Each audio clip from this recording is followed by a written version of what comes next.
เขาบอกว่ามงหันเกิดอุบัติเหตุดุเขาว่ามันเฮี้ยนเกิดอุบัติเหตุหลายเขาเอิ้นว่าอันยังโค้งงูใหญ่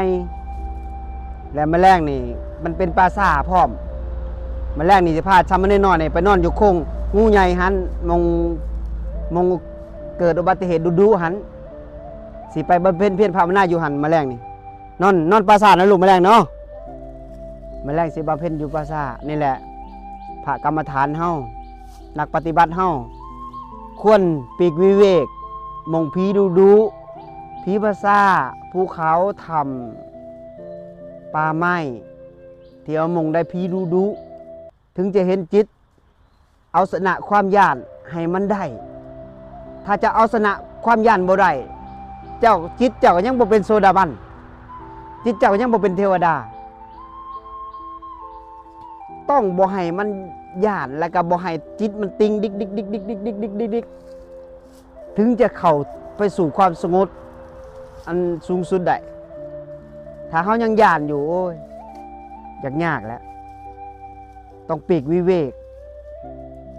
บำเพ็ญภาวนาให้กลายละเอียดให้จิตละเอียด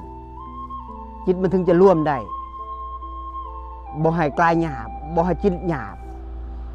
คือจิตหยาบก็คืออัตราตัวตนมันสูงอ่ะมันบ่ยอมละเอียดอ่ะมันบ่ยอมค้นอ่ะเขาต้องทำลายอัตราตัวนั้นให้มันละเอียดให้มันอ่อนโยนให้มันอ่อนไหว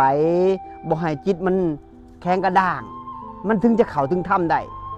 ละราคะโทสะโมหะโลภะออก4อย่างนี้ถึงจิตจะละเอียดถึงจะเป็นโสดาบันได้เอาชนะความย่านได้จิตละเอียดได้กลายละเอียดได้ผู้นั่นแหละจะเข้าไปสู่ความสงบได้เพราะฉะนั้นเฮาอย่าประมาทเดี๋ยวธรรมศาสตร์สิหมดแมลงนี่สิบำเพ็ญเพียรในพีภาษาหนาวนอนในพีภาษาในมวลเพราะว่าเขาเอาพื้นจากเขาจูดผีนั่นมาดังผีมันอุ่นแต่หน้าห้อนนี่มันนั่งสมาธิ